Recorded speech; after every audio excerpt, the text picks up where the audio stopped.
Masturbation withdrawals are real. Now, I've been working with people who've been addicted to masturbation for right at 40 years. And I'm talking Monday through Friday for decades of my life doing masturbation histories. I probably have done more masturbation histories than any man in the world because my clients have struggled with masturbation addiction. Now, I know what it's like to be a masturbation addict. It's not fun. I've been sober now for over 40 years, about 40 years now. And it is so exciting to be free. Decades of freedom is possible.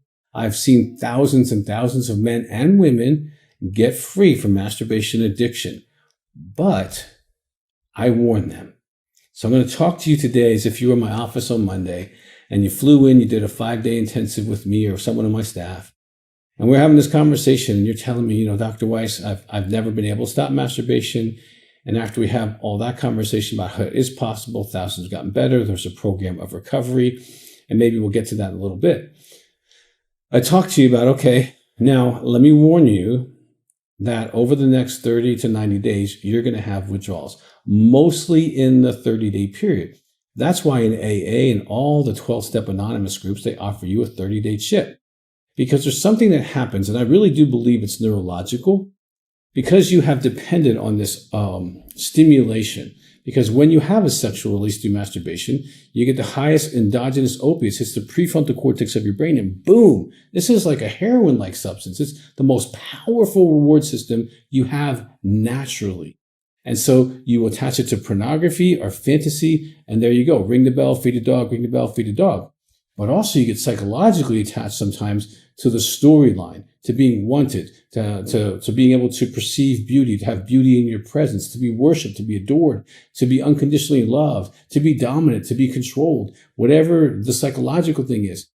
And so you go through this withdrawal because it's not just the chemical withdrawals of not getting those endogenous opiates. As a matter of fact, I've had so many clients discover they were chemically depressed, or even in the bipolar spectrum of chemical disorders, once they got off the juice of masturbation. And so they hit a real neurological place because they were using this to medicate. So when you have those endogenous opiates on such a high frequency, you're going to have withdrawals. I'm going to talk about what you can do about that in a minute. But also there's the psychological withdrawals. Okay, chemically, maybe you put this chemical to use, especially if you're a man, to put yourself to sleep. Because men, when they have a sexual release, there is a chemical released in your brain that puts you to sleep. And that's so that women can get a good night's sleep. Otherwise, we'd go all night long, right? So the good news is that you have this. The bad news is some people have become dependent on masturbation to put them to sleep. It has become their sleep aid. It's become their boo-boo mommy psychologically. This is a real relationship that they're actually grieving.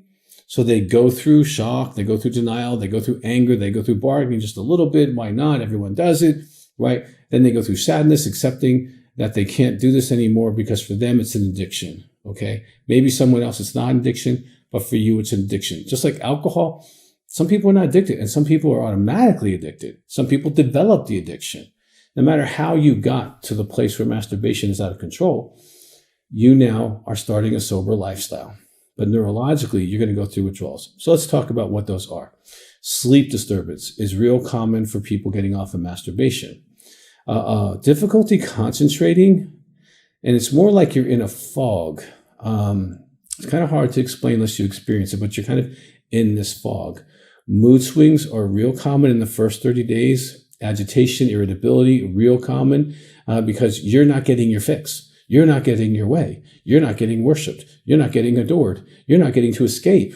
You're not getting to relieve your stress, especially, if this is your primary stress release, you don't exercise, you don't eat right. This is what you do to release stress. You're going to now have a lot more of the symptoms of being stressed because this was your way of managing your life.